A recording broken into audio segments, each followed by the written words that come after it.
أعوذ بالله من الشيطان الرجيم.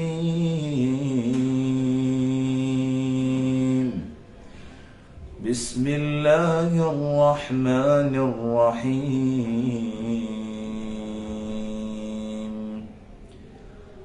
الله الذي جعل لكم الليل لتسكنوا فيه والنهار مبصرا إن الله لذو فضل على الناس ولكن أكثر الناس لا يشكرون. ذلكم الله ربكم خالق كل شيء لا إله إلا هو فأنا تؤفكون. كذلك يؤفك الذين كانوا بآيات الله يجحدون. الله الذي جعل لكم الأرض قرارا والسماء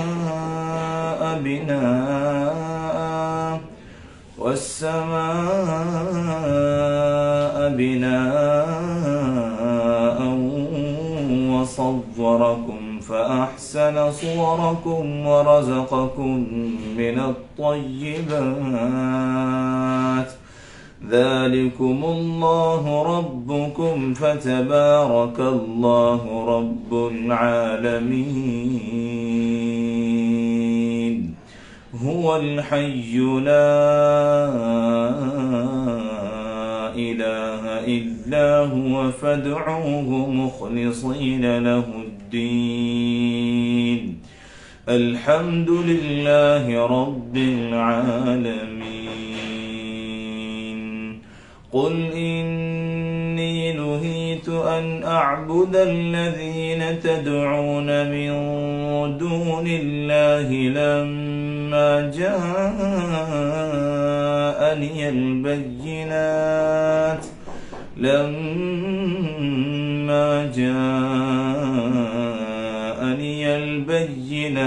من ربي وأمرت أن أسلم لرب العالمين.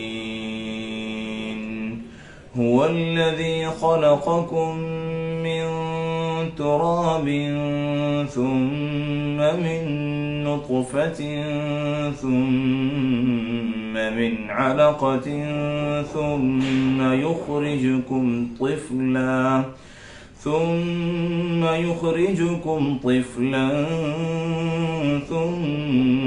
لتبلغوا أشدكم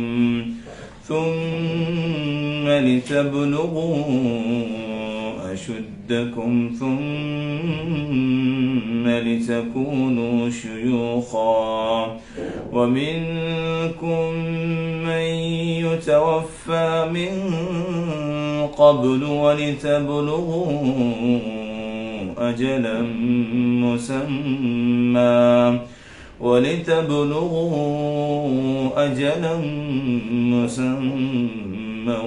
ولعلكم تعقلون. هو الذي يحيي ويميت فإذا قضى أمرا فإنما يقول له كن فيكون.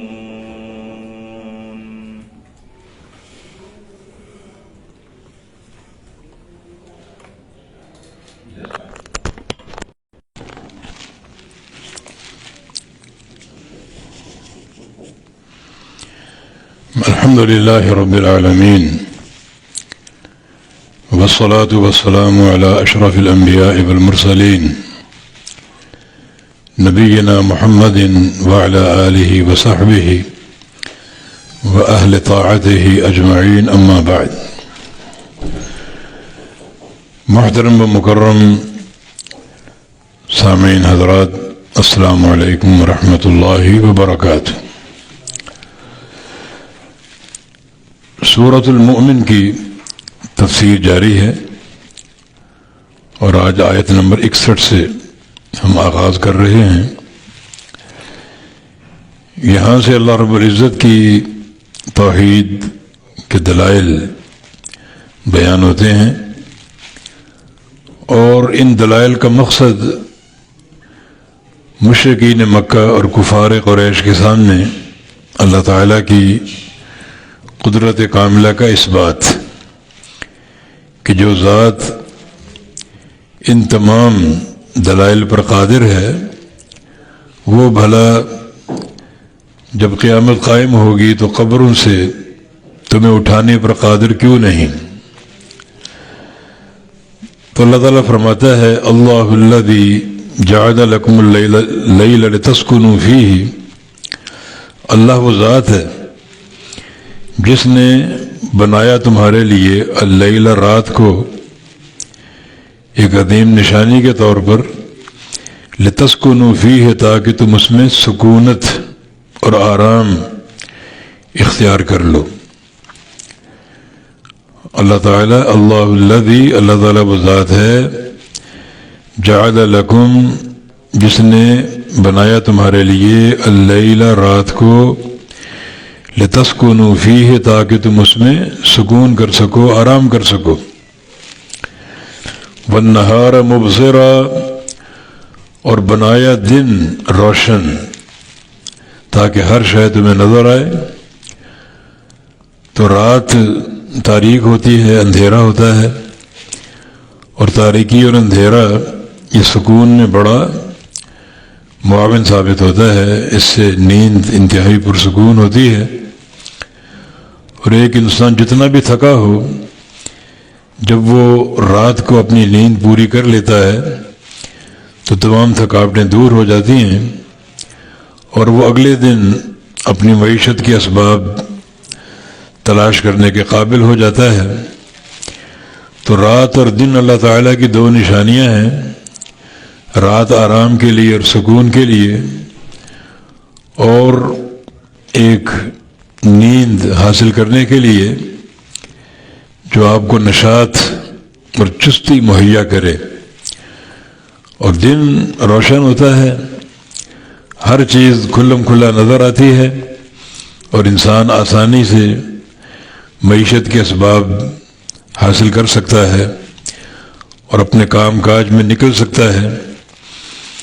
تو رات آرام کے لیے اور دن کمانے کے لیے اور جد و جہد کرنے کے لیے۔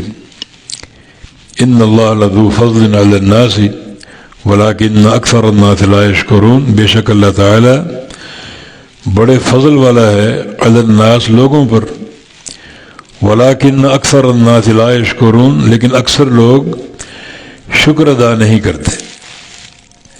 حالانکہ یہ دو عظیم نعمتیں ہیں اللہ تعالیٰ کی بے شمار نعمتوں میں سے، وَإِن تَعُدُّوا نِعْمَةَ اللَّهِ لَا تُحْصُوهَا، اگر تم اللہ کی نعمتوں کو شمار کرنے بیٹھو تو شمار نہیں کر سکتے۔ ان میں سے یہ دو نعمتیں جو اللہ تعالیٰ نے ذکر کی، ایک رات اور ایک دن۔ رات میں تاریکی ہوتی ہے اور انسان بھرپور نیند کر کے، آرام کر کے، اور اپنے جسم میں قوت جو ہے وہ مہیا کر دیتا ہے اس سکون کے ذریعے، اور پھر وہ ایک نیند لینے کے بعد اگلے دن کے لیے تیار ہوتا ہے، عمل کے لیے، معیشت کی تلاش کے لیے۔ اگر ایک انسان چند گھنٹے سو جائے اور قیام اللیل کے لیے بیدار ہو تو یقیناً اسے قیام اللیل کی بھی قوت دستیاب ہوگی، حاصل ہوگی اس آرام اور اس نیند کے بعد۔ اور اس کے بعد اسباب معیشت ہیں، اپنی روزی کے لیے نکلے، تو جب وہ اس طرح نکلے گا فطرت کے تقاضوں کو پورا کرتے ہوئے، رات کی نیند کر لے، قیام اللیل کر لے، فجر کی نماز پڑھ لے۔ نبی علیہ السلام کی حدیث ہے کہ فجر کی نماز جو باجماعت پڑھے گا وہ اللہ کی حفاظت میں آ گیا، اللہ اس کی حفاظت کرے گا اور اللہ اس کی نگرانی کرے گا۔ اور جو فجر کی سنتیں ہیں، رکعت الفجر خیر من الدنیا وما فیہا، فجر کی 2 سنتیں پوری دنیا وما فیہا سے بہتر ہیں۔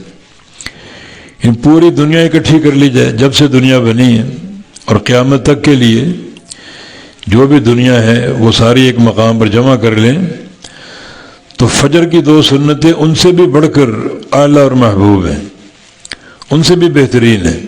پوری دنیا ایک طرف ہو، دنیا کے خزانے اور دولتیں ایک طرف ہو، ثروتیں ایک طرف ہوں، اور فجر کی 2 سنتیں ایک طرف ہوں، یہ 2 سنتیں ان تمام ثروتوں اور دولتوں سے بہتر ہے۔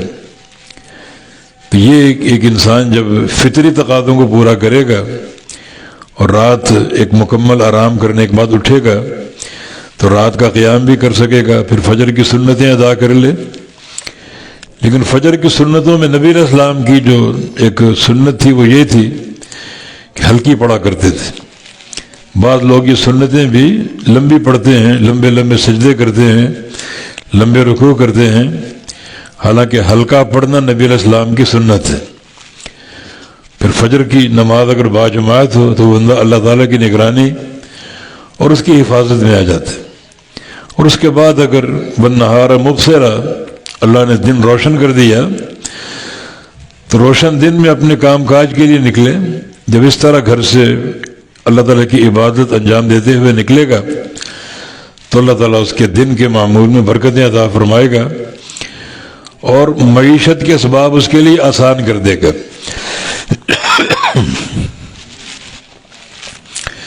تو ان اللہ لذو فضل علی الناس، بے شک اللہ تعالیٰ فضل والا ہے لوگوں پر، ولیکن اکثر الناس لا یشکرون، اور لیکن اکثر لوگ شکر ادا نہیں کرتے۔ شکر ادا کیسے کریں؟ نمبر 1 زبان سے الحمدللہ کہیں، الشکر للہ، اللہ کا شکر ہے، اللہ کی حمد ہے، اللہ کی تعریف ہے، اسی کی ثنا ہے، اسی کا فضل اور اسی کی نعمتیں ہیں۔ یہ زبان کا شکر ہے، زبان کی حمد ہے۔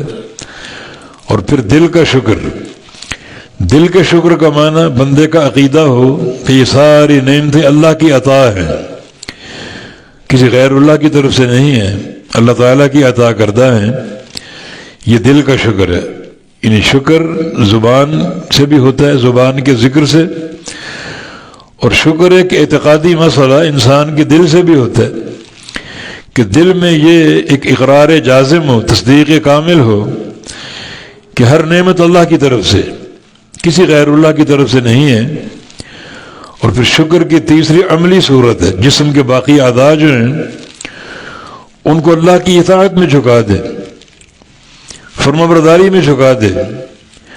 تو ان 3 طریقوں سے اللہ تعالیٰ کا شکر ادا ہوگا، ان 3 طریقوں سے، زبان سے، دل سے اور جسم کے سارے اعضاء سے۔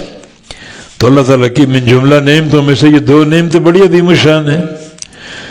رات جو اندھیری کر دی سکون کے لیے، دن کو روشن کر دیا، اجالا مہیا کر دیا تاکہ اپنے کام کاج آپ خوب دیکھ سکیں۔ لیکن کام کاج کے دوران بھی اللہ تعالیٰ کے حق ادا کرنے کے مواقع آتے ہیں۔ ظہر کی نماز آتی ہے، عصر کی نماز آتی ہے، مغرب عشاء کی نمازیں آتی ہیں، تو وہ نمازیں بھی جماعت کی حفاظت کے ساتھ وقت پر ادا کرتا رہے تو اللہ تعالیٰ کی طرف سے برکتیں اور بڑھ جائیں گی۔ اللہ تعالیٰ کا فرمان وَحَافِظُوا عَلَى الصَّلَوَاتِ وَالصَّلَاةِ الْوُسْطَىٰ وَقُومُوا لِلَّهِ قَانِتِينَ، نمازوں کی حفاظت کرو اور صلاۃ وسطیٰ کی خاص طور پہ، عصر کی نماز کی خاص طور پہ۔ اور یہ اللہ کا فرمان دنیا کے بہت سے امور کے دوران آیا ہے، اس سے قبل بھی دنیا داری کی باتیں ہیں، اس کے بعد بھی دنیا داری کی باتیں ہیں، اور بیچ میں آیت کریمہ حافظ الصلوات، نمازوں کی حفاظت کرو۔ معنی یہ نہ ہو کہ دنیا میں تم محو ہو جاؤ اور دنیا میں منہمک ہو جاؤ، مشغول ہو جاؤ اور اللہ کے حقوق کو فراموش کر دو، نمازوں میں تاخیر کر دو اور نمازوں کو ضائع کر دو، ایسا نہ ہو، بلکہ دنیا کے امور کی ادائیگی کے دوران جو ہی وقت صلاۃ آ جائے، نماز کا وقت آ جائے تو ہر مصروفیت چھوڑ کر نماز کے لیے پہنچ جاؤ اور اللہ کے ذکر کے لیے حاضر ہو جاؤ۔ ذالکم اللہ ربکم خالق کل شیء، یہی ہے اللہ رب العزت تمہارا رب، اللہ تمہارا رب ہے۔ یہ ذالکم قریب کا معنی ہے، مگر اشارہ برائے بعید ہے۔ یہ ذالکم، یہ ذالک اشارہ برائے بعید ہے، حالانکہ معنی یہاں قریب کا ہے۔ تو بعید کا اشارہ اللہ تعالیٰ کی رفعت کی نشاندہی کرتا ہے، بہت بلند اور بالا ذات، مخلوقات سے جدا اور بہت اوپر،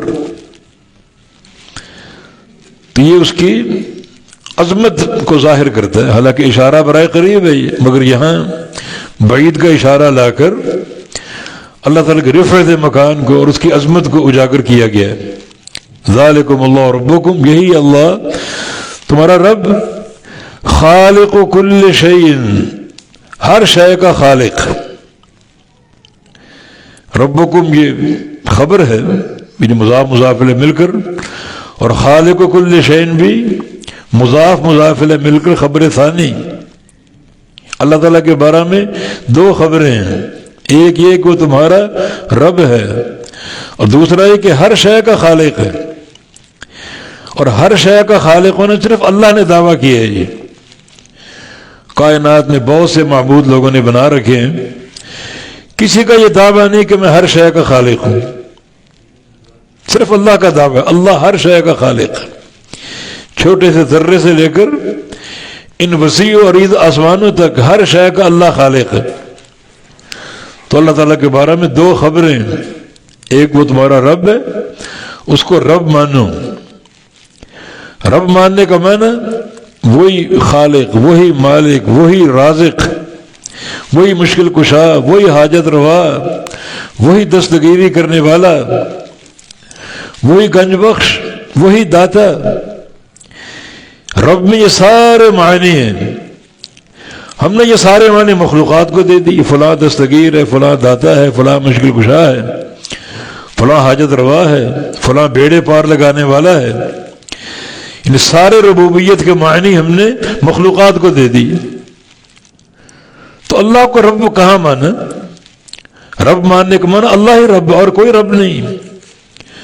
مگر ہم نے ربوبیت کے سارے معنی مخلوق کے اندر پیدا کر دی، کسی کو دستگیر بنا دیا، کسی کو داتا بنا دیا، کسی کو گنج بخش بنا دیا، کسی کو حاجت روا مشکل کشا بنا دیا، کسی کو بیڑے پار لگانے والا بنا دیا، کسی کو شفا دینے والا بنا دیا۔ تو ربوبیت کے سارے معنی ہم نے مخلوق میں پیدا کر دی۔ یہ کون سا اسلام ہے؟ یہ کون سی توحید ہے؟ ایسے بندے جب قبر میں جائیں گے تو قبر کا آسان سوال، مر ربو کا، تیرا رب کون ہے؟ اب وہ خاک جواب دے گا، تمہارے تو 20 رب تھے، 20 رب، تم نے ربوبیت کے معنی 20 مخلوقات میں پیدا کر رکھے تھے، آج کس کا نام لوگے؟ مت مار دی جائے گی۔ اس لیے وہ ہاں لا ادری کہے گا، یہ ہاں کلمہ تعجب ہے، اظہار تعجب کرے گا کہ میں نہیں جانتا، میں کیوں نہیں جانتا؟ سوال تو آسان ہے، جواب سجائی نہیں دے رہا، تیرے تو بہت سے رب تھے، کس کا نام لوگے آج؟ تو اللہ تعالیٰ ہی رب ہے، اور ہر شے کا خالق بھی وہی ہے۔ جب وہ رب ہے اور ہر شے کا خالق ہے تو جس ذات میں یہ صفات ہوں گی وہی معبود ہوگا، عبادت کے لائق وہی ہوگا۔ تبھی آگے فرمایا کہ لا الہ الا ہو، نہیں ہے کوئی معبود مگر وہی، ان سچا معبود، حق معبود۔ باطل معبود بے تحاشا ہیں جو لوگوں نے بنا رکھے ہیں، ہر چوک اور ہر کوچہ اور گلی میں آپ کو ایک درگاہ ملے گی، بے تحاشا لاکھوں۔ عقل سے کام لو، ان میں سے کون خالق ہے؟ خالق ہونا دلیل ہے الہ ہونے کی، عبادت کے لائق ہونے کی۔ جو خالق ہوگا وہی معبود ہوگا، جو رب ہوگا وہی معبود ہوگا۔ یعنی توحید ربوبیت دلیل ہے توحید الوہیت کی۔ جن کو تم نے الہ بنا رکھا ہے، بتاؤ انہوں نے کیا پیدا کیا؟ فَلْيَخْلُقُوا ذَرَّةً، چیلنج ہے، سب کو جمع کر کے کہو کہ ایک ذرہ بنا کر دو، ایک ذرہ۔ ذرہ کا ایک معنی یہ ایک چونٹی ہوتی ہے بالکل چھوٹی سی، ایک چونٹی پیدا کر کے دکھا دو، مجال ہے؟ پھر یہ الہ کیسے ہو سکتے ہیں؟ معبود کیسے ہو سکتے ہیں؟ معبود کے لیے ضروری ہے کہ وہ خالق اور رب ہو، اور خالق اور رب اللہ ہے، وہی عبادت کے لائق ہے۔ اور جن کو تم پوجتے ہو، پکارتے ہو، عبادتیں کرتے ہو، ان کا بنایا ہوا ایک ذرہ دکھا دو، کیونکہ خالق ہی معبود ہوتا ہے۔ یہ کس چیز کے خالق ہیں؟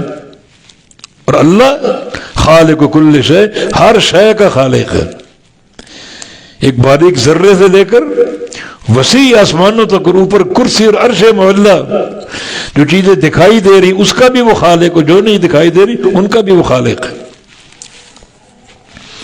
فَأَنَّىٰ تُؤْفَكُونَ، بس یہ لوگ کہاں بہکائے جا رہے ہیں؟ افک یا افک، افک کا معنی جھوٹ، جھوٹی تہمت، اور افک کا معنی بہکنا، بہکایا جانا۔ یہ لوگ کہاں بہکائے جا رہے ہیں؟ کون ان کو بہکانے والا؟ اتنی آیات بینات اور واضح دلائل اللہ تعالیٰ کی قدرت کے، اس کی توحید کے، مگر یہ لوگ بہکے ہوئے ہیں۔ ان آیات بینات کے باوجود شرک کرتے ہیں، بہت سے شرکاء مقرر کیے ہوئے ہیں، پھر یہ لوگ عذاب کے مستحق ہیں، اللہ تعالیٰ کی ناراضگی کے مستحق ہیں کہ یہ بندے دن رات اللہ کی غیرت کو للکارتے ہیں، غیرت کو چیلنج کرتے ہیں، کھاتے اللہ کا، پہنتے اللہ کا، پیتے اللہ کا، زمین اللہ کی، آسمان اللہ کے، عیش اڑاتے ہیں، اور جب عبادت کی باری آتی ہے تو غیر کے سامنے جھکتے، غیر کو پکارتے۔ کس قدر یہ اللہ تعالیٰ کو ناراض کرنے والے اور اس کی غیرت کو دلکارنے والے۔ یہ بات ایک مخلوق پیدا برداشت نہیں کر سکتی۔ ایک شخص ہو، ایک بیوی اس کے پاس ہو، شوہر ہے، وہ اس کے لیے کماتا ہے، اس کو کھلاتا اور پلاتا ہے، اگر وہ اپنی حاجت کسی اور مرد کے پاس لے جائے تو شوہر کی غیرت کا تقاضا کیا ہوگا؟ اللہ تو خالق ہے پوری کائنات کا، پوری کائنات کو کھلانے والا، پلانے والا، پہنانے والا، اور اگر یہ خلق اپنی حاجتیں کسی اور کے پاس لے جائے، کس قدر ان کو اللہ کی ناراضگی کا اور عذاب علیم کا سامنا کرنا پڑے گا۔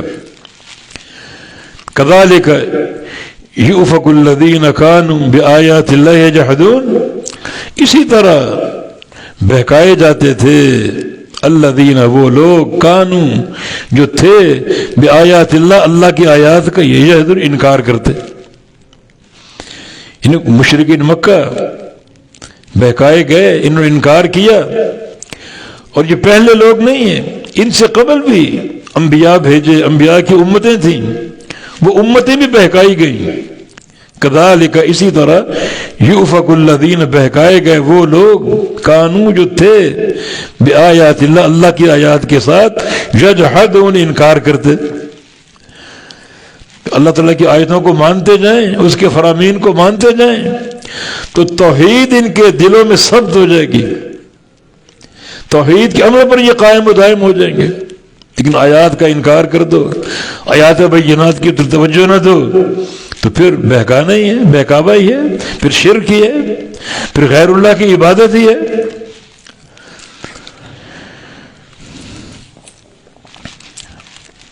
اللہ الذی جعل لکم الارض قرارا والسماء بناء، اور نعمتیں سن لو، رات ایک نعمت تھی، دن ایک نعمت ہے، جو اللہ تعالیٰ کی قدرت کی نشانی ہے، پوری کائنات اللہ کی خلق ہے، اس خلق میں سے ایک اور اللہ کی نعمت سن لو، اللہ الذی، اللہ وہ ذات ہے، جعل لکم الارض قرارا، جس نے زمین کو قرار بنایا، جس نے زمین کو آرام کی جگہ بنائی۔ ان قرار کا معنی جس میں تم آرام کر سکو، بآسانی رہ سکو۔ زمین تمہیں عطا کر دی، بہت بڑی نعمت اللہ کی، تمہارا رہن سہن زمین پر، اٹھنا بیٹھنا زمین پر، چلنا پھرنا زمین پر، کاروبار کرنا زمین پر۔ پھر یہ زمین جس کے پیٹ کو تم پھاڑ کر باغات نکالتے ہو، کھیتی باڑی کرتے ہو، فصلیں پیدا کرتے ہو، یہ زمین تم کو کھلاتی ہے، پلاتی ہے، اور جب تم مر جاتے ہو تمہیں زمین ہی پناہ دیتی ہے۔ کہاں دفن ہوتے ہو؟ زمین کے اندر ہی، اور یہ زمین تمہارے ایک ایک عمل کی رازدان ہے، تمہارے لیے قرار ہے، رہنے کی، آرام کی جگہ ہے۔ اللہ نے جب زمین کو پیدا کیا زمین ہلتی تھی، تو والجبال ارساها والجبال اوتادا، اللہ نے پہاڑ بنائے زمین پر میخوں کے طور پر، یہ میخیں ہیں اللہ تعالیٰ کی، بلند و بالا پہاڑ زمین پر گاڑ دیے تو زمین کی ارتعاش ختم ہو گئی اور زمین پرسکون ہو گئی۔ تو زمین کا خلق اللہ کی نعمت ہے، اور ان پہاڑوں کا گاڑ دینا اللہ کی نعمت ہے، زمین کو ارتعاش سے بچا لی اللہ کی نعمت ہے۔ اب تم زمین میں چلتے پھرتے ہو، کاروبار کرتے ہو، کھاتے پیتے ہو، شادی بیاہ کے معاملات کرتے ہو، یہ زمین کس قدر تمہاری معاون ہے، کس قدر تمہارا ساتھ دینے والی، تو اللہ تعالیٰ کی عظیم الشان نعمت ہے۔ والسماء بناء، اور اللہ نے آسمان کو چھت بنایا، آسمان کو چھت بنایا، تو یہ نظام نیچے زمین بطور فرش کے، اوپر آسمان بطور چھت کے، اللہ کا خوبصورت نظام۔ اور آسمان اتنے بڑے، اللہ کی مخلوق، اللہ کی قدرت کی نشانی، اور پھر یہ آسمان کھڑے ہیں بغیر ستونوں کے، کوئی تصور ہے؟ ایک چھوٹی سی چھت آپ کھڑی کر کے دیکھیں ستونوں کے بغیر، اتنے وسیع آسمان، اتنے وسیع جس کی وسعت کو ہم بیان نہیں کر سکتے۔ یہ سورج ہماری زمین سے بڑا ہے، زمین کتنی بڑی ہے، سورج زمین سے بڑا ہے، تو سورج یہ ٹکیا چھوٹی سی آسمان کے مقابلے میں کیا ہے؟ 7 آسمان اللہ نے بنائے، اور 7 آسمان بغیر ستون کے، بغیر سہارے کے کھڑے ہیں۔ کس نے کھڑا کر رکھا ہے؟ اللہ تعالیٰ نے۔ اللہ کی قدرت کی نشانی تم سمجھتے نہیں ہو؟ جو ذات آسمانوں کو پیدا کرنے پر قادر ہے، آسمانوں کو ستونوں کے بغیر کھڑا کرنے پر قادر ہے، وہ ذات تمہیں قبروں سے نہیں اٹھا سکتا۔ اور ایک تیسری نعمت مصورکم فاحسن صورکم، اس نے تمہاری صورتیں بنائی، فاحسن صورکم، اور اچھی صورتیں بنائی۔ یہ صورتیں، یہ شکلیں، یہ بھی تو اللہ تعالیٰ کی قدرت کی نشانی۔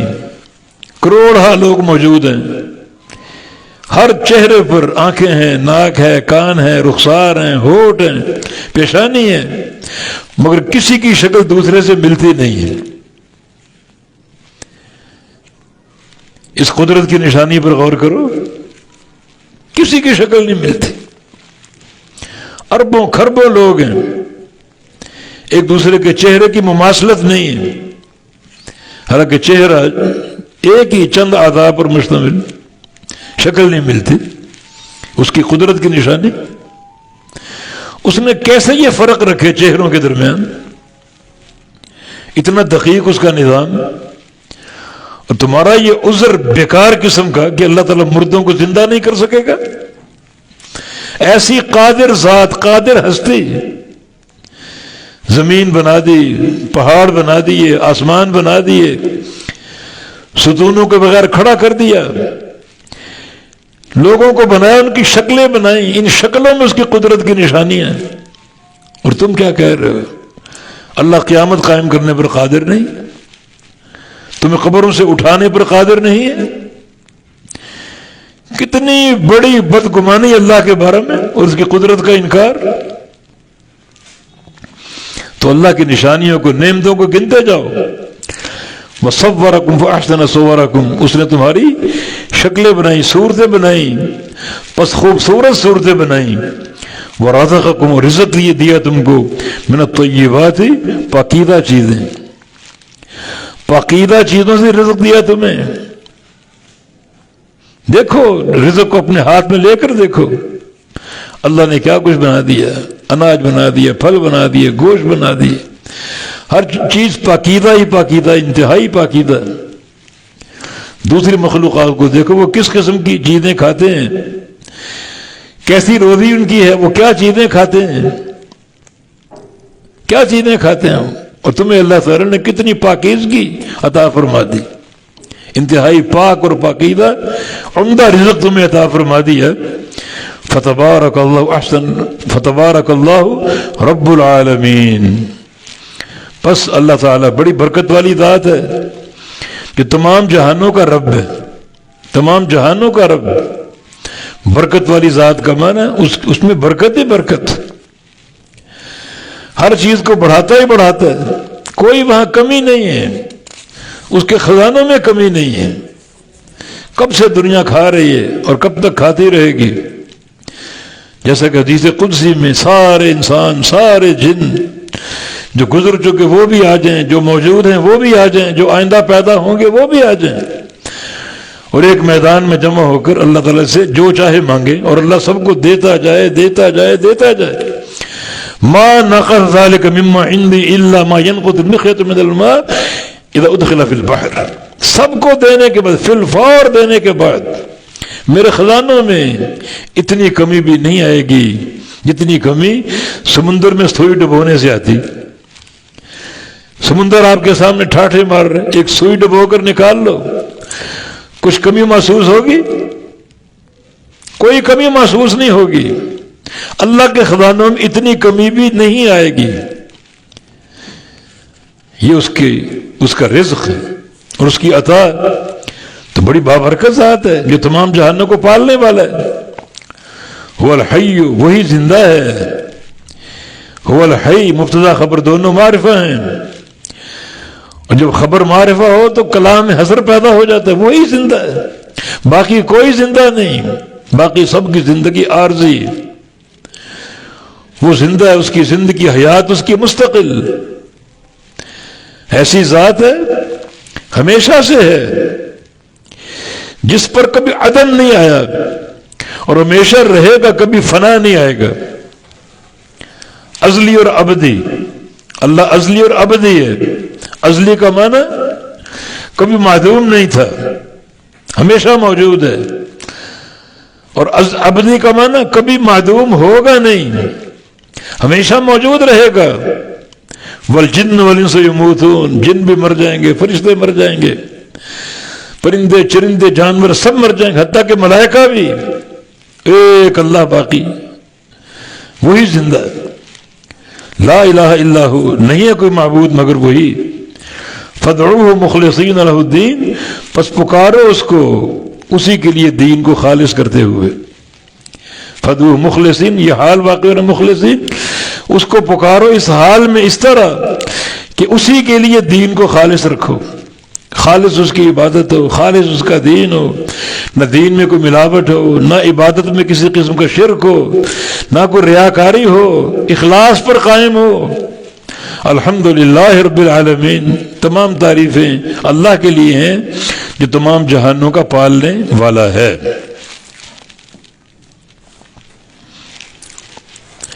قل کہہ دیجئے، انی نہیت ان اعبد الذین تدعون من دون اللہ، بے شک میں روکا گیا ہوں، منع کیا گیا ہوں، ان یہ کہ اعبد عبادت کروں میں، الذین ان لوگوں کی، تدعون من دون اللہ جن کو تم پکارتے ہو اللہ کے سوا،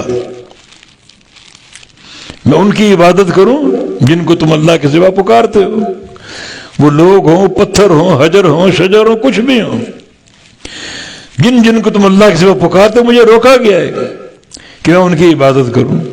پیچھے توحید کا ذکر ہے، ان فدعوہ مخلصین لہ الدین، اسی کو پکارو، اسی کی عبادت کرو، دین کو اس کے لیے خالص کرتے ہوئے۔ یہاں نہیں، غیر اللہ کی عبادت سے روکا گیا، ان ایک اللہ کی عبادت اور ہر غیر اللہ کی عبادت کی نفی اور انکار۔ ثابت یہ کیا گیا کہ توحید کا عقیدہ نفیاً و اثباتاً ہے، خالی ایک اللہ کی عبادت کرتے رہو کرتے رہو کرتے رہو، یہ توحید کامل نہیں ہے جب تک ہر غیر اللہ کا انکار نہ ہو، ہر غیر اللہ کی نفی نہ ہو۔ جیسے لا الہ الا اللہ، لا الہ میں نفی مقدم ہے، الا اللہ اس بات ہے. لا الہ کوئی معبود نہیں، نفی کوئی، ہر معبود کا انکار، اور الا اللہ ایک اللہ کی توحید کا اس بات اور اقرار. تو عقیدہ توحید نفی و اس بات ہے، ہر غیر اللہ کی نفی، ہر غیر اللہ کی نفی. ایک بندہ اگر اللہ تعالیٰ کی توحید کا زبان سے اقرار کر لے اور دل سے تصدیق کر لے کہ وہ ایک ہے، اور پوری زندگی ایک اللہ کی عبادت کرتا رہے، تو اس کی توحید کامل ہے؟ نہیں. بھی کامل کیوں نہیں؟ زبان سے اقرار بھی آ گیا، دل سے تصدیق بھی آ گئی، اور پوری زندگی عملاً ایک اللہ کی عبادت کی ہے، پھر توحید کامل کیوں نہیں؟ اس لیے کامل نہیں کہ غیر اللہ کا انکار نہیں کیا. جب تک ہر غیر اللہ کی نفی نہ کرے، غیر اللہ کا انکار نہ کرے، ہر غیر اللہ کو طاغوت قرار دیتے ہوئے اس کا انکار نہ کر دے، توحید مکمل نہیں ہوگی. یا اسی اسلوب کے ساتھ اس عقیدے کو وعدے کیا گیا. فدعوہ مخلصین لہ الدین میں توحید اثباتی، اس ایک اللہ کو پکارو، اس ایک اللہ کی عبادت کرو.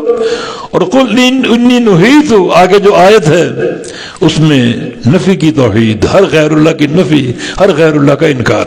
قل کہہ دیجئے انی نہیت، بے شک میں منع کیا گیا، روکا گیا کس چیز سے؟ ان اعبد الذین تدعون من دون اللہ، کہ میں عبادت کروں ان کی جن کو تم اللہ کے سوا پکارتے ہو. سب سے مجھے منع کیا گیا، پکارنا صرف ایک اللہ کو، عبادت صرف ایک اللہ کی. لما جاءنی البینات من ربی، میں کل انی نہیت، کہہ دو کہ میں منع کیا گیا، روکا گیا، ان اعبد الذین تدعون من دون اللہ، کہ میں عبادت کروں ان کی جن کو تم پکارتے ہو اللہ کے سوا. لما جاءنی البینات من ربی، جب آئی میرے پاس دلیلیں میرے رب کی طرف سے، رب کی طرف سے دلائل آ گئے، ان دلائل کے بعد میں غیر اللہ کی عبادت کیسے کروں؟ رب تعالیٰ کی توحید کے دلائل، وہ اکیلا عبادت کے لائق ہے، عبادت کے مستحق ہے، باقی سارے معبود باطل ہیں. جبکہ دلائل میرے پاس آ گئے تو غیر اللہ کی عبادت میں کیسے کروں؟ مجھے روکا گیا، منع کیا گیا، صرف ایک اللہ کی عبادت کروں. معنی یہ کہ ایک اللہ کی عبادت کرنا اور غیر اللہ کی عبادت کا انکار کرنا، یہ عقیدہ اللہ تعالیٰ کے امر سے، اللہ کے امر سے. جیسے فرمانا قل ان صلاتی و نسکی ومحیای و مماتی للہ رب العالمین لا شریک لہ وبذالک امرت. وہی نفی اور اثبات. قل ان صلاتی و نسکی اثباتی توحید ہے، میری پوری زندگی بدنی باتیں، مالی باتیں اللہ کے لیے، اور لا شریک لہ نفی، اس کا کوئی شریک نہیں. تو یہ توحید اثباتی اور توحید منفی. بذالک امرت، مجھے اسی کا حکم دیا گیا اللہ کی طرف سے. یہ عقیدہ کسی بندے نے نہیں سکھایا، نہ میرا ذوقی عقیدہ ہے، اللہ کا امر ہے، اس کا آرڈر ہے کہ میں اسی کی عبادت کروں، ہر غیر اللہ کا انکار کروں. تو یہاں بھی فرمایا جبکہ دلائل میرے پاس آ گئے تو مجھے روکا گیا، منع کیا کہ میں کیسے عبادت کروں غیر اللہ کی، ہر غیر اللہ کی عبادت سے مجھے منع کیا گیا ہے. وہ امرت، اور حکم دیا گیا ہے ان اسلم رب العالمین، کہ میں رب العالمین کے لیے اسلام لے آؤں، اس کی فرمانبرداری قبول کر لوں، ہر معاملے میں اس کی اطاعت کروں، جو امر آ جائے سر جھکا دوں، کسی معاملے میں نافرمانی نہ کروں. یہ اللہ کا آرڈر ہے، اللہ کا حکم. والذی خلقکم من تراب ثم من نطفۃ، یہ بھی تو تمہاری سامنے تمہاری خلقت کے مراحل، اللہ تعالیٰ کی قدرت کے دلائل. اس نے پیدا کیا تم کو مٹی سے، تخلیق آدم مٹی سے ہوئی، تمہارا اصل مٹی سے ہے، تم بھی مٹی سے ہو. مٹی سے ہونے کا ایک معنی یہ بھی ہے کہ مٹی ہی سے اناج پیدا ہوتے ہیں، پھل پیدا ہوتے ہیں، گوشت پیدا ہوتا ہے، اور تم وہ سب کھاتے ہو، اور وہ کھاتے ہو تو نطفہ پیدا ہوتا ہے جس سے انسان کی تخلیق عمل میں آتی، مرد اور عورت میں. تو گویا مٹی سے پیدا ہوئے، مٹی سے درآمد شدہ چیزیں تم استعمال کرتے ہو، کھاتے ہو، اور تم طاقت مہیا کرتے ہو، نطفہ پیدا ہوتا ہے، اور وہی تخلیق آدم میں جو ہے وہ اپنا کردار ادا کرتا ہے۔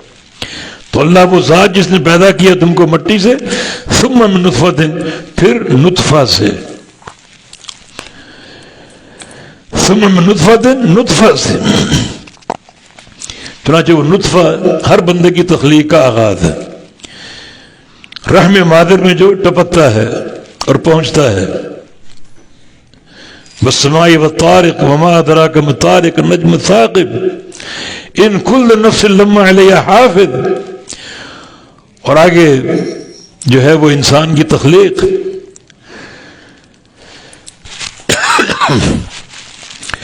فَلْيَنْظُرِ الْإِنسَانُ مِمَّا خُلِقَ خُلِقَ مِن مَّاءٍ دَافِقٍ يَخْرُجُ مِن بَيْنِ الصُّلْبِ وَالتَّرَائِبِ، وہ جو نطفہ نکلتا ہے کمر سے اور سینے سے، عورت کے سینے سے اور مرد کی کمر سے، انسان کی تخلیق کا پہلا مرحلہ جو 40 دن نطفے کی شکل میں رہتا ہے، ثم من علقہ، پھر خون جمع ہوا خون، وہ بھی 40 دن کے لیے، ثم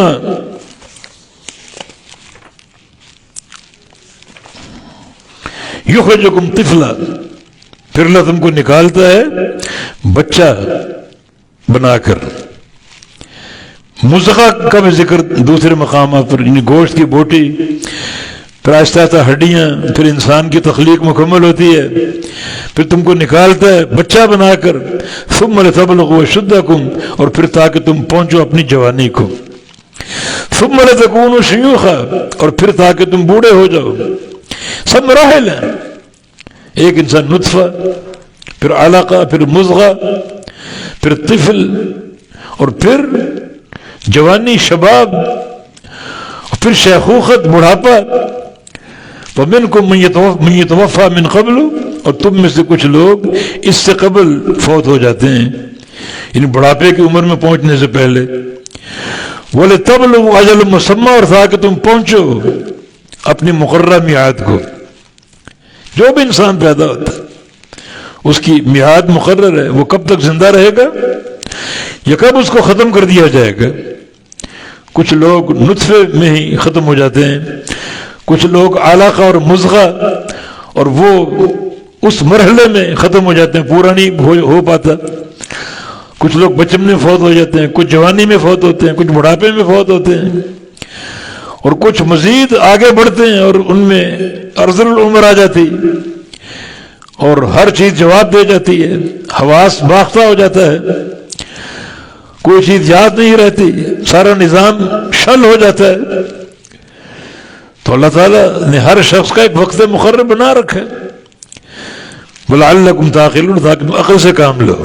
ان سارے مراحل کو دیکھ کر کیسے شکم مادر میں یہ مرحلے تیار ہوتے ہیں، کیسے نطفہ، پھر علقہ، پھر مضغہ، بچے کی تیاری، ہڈیوں کا نظام، پھر بچے کا تولد ہونا، پھر آگے بڑھنا، جوانی، بڑھاپا، سب مراحل تمہارے سامنے، عقل سے کام لو۔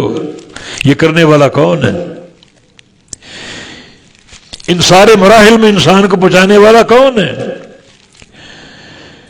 نطفے سے علقہ بنانے والا کون ہے؟ علقہ سے مضغہ بنانے والا کون ہے؟ مضغہ سے بچہ بنانے والا کون ہے؟ بچے کو جوان کرنے والا کون ہے؟ بڑھاپے کی عمر میں پہنچانے والا کون؟ صرف ایک اللہ رب العزت۔ عقل نہیں ہے؟ جو اللہ ان سارے امور پر قادر ہے وہ تمہیں دوبارہ قبر سے اٹھا نہیں سکتا، یعنی تم نے محض کبر کی بنا پر نبی کی نبوت کو جھٹلانے کے لیے ایک باطل قسم کو عذر تلاش رکھا ہے، باطل قسم کا عذر کہ قبروں سے دوبارہ زندہ کیسے ہوں گے۔ اتنے آیات بینات تمہارے سامنے آ گئے، مردہ زمین کیسے زندہ ہوتی ہے، آسمان کی تخلیق، زمین کی تخلیق، سورج چاند ستاروں کا نظام، خود انسان کی پیدائش، اتنی آیات۔ اللہ ان سب پر قادر، اللہ ان کا خالق ہے، ہر شے کا خالق ہے، وہ ہر شے پیدا کرنے پر قادر ہے، صرف قبروں سے مردہ زندہ کرنے پر قادر نہیں ہے۔ عقل سے کام لو۔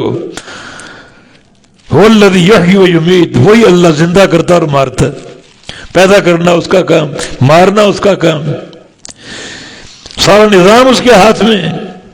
فَإِذَا قَضَىٰ أَمْرًا فَإِنَّمَا يَقُولُ لَهُ كُن فَيَكُونُ، عقل سے کام لو۔ جب وہ کسی امر کا فیصلہ فرماتا ہے تو کن کہہ دیتا ہے، فیکون، وہ چیز ہو جاتی۔ کن کہہ کر اسے آسمان بنا ڈالے، کن کہہ کر زمینیں پیدا کر دی، تو کن کہہ کر وہ قبروں سے مردوں کو کیوں نہیں اٹھا سکتا؟ امر اس کا کن ہے، ہر شے کن سے بنا دی، تو کن کہہ کر وہ مردوں سے قبر سے مردوں کو زندہ کیوں نہیں کر سکتا؟ قیامت کیوں نہیں قائم کر سکتا؟ اس کی قدرت کی ہر شے کو مانتے ہو، اور صرف نبوت کا انکار کرنے کے لیے تم نے ایک عذر تراشا ہوا ہے کہ دوبارہ کیسے زندہ ہوں گے۔ اللہ تعالیٰ کا فیصلہ کن، اور وہ چیز ہو جاتی۔ اللہ جب قیامت قائم کرے گا، کن کہے گا، وہ چیز ہو جائے گی، قبریں پھٹ جائیں گی اور تم قبروں سے زندہ ہو کر نکلو گے، عرض محشر میں جمع ہوگے، رب تعالیٰ کے سامنے کھڑے ہوگے، وہاں پھر سوال و جواب ہوں گے اور باتیں ہوں گی۔ اس کے بعد کیا ہے؟ پھر عذاب علیم ہے۔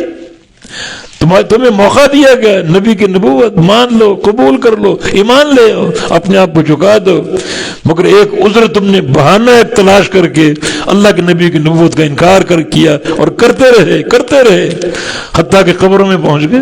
قیامت قائم ہوگی، اللہ کن کہہ کر سارے مردوں کو زندہ کر کے سامنے کھڑا کر لے گا۔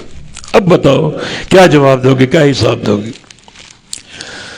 اللہ تعالیٰ اپنی خشیت اور خوف عطا فرما دے، اور اللہ رب العزت ہمیں سچا عقیدہ عطا فرما دے، صحیح ایمان باللہ عطا فرما دے، جو ہم سب کی کامیابی کا باعث بن جائے اور سبب بن جائے۔ اقول قولی ھذا واستغفر اللہ لی ولکم، وآخر دعوانا ان الحمد للہ رب العالمین۔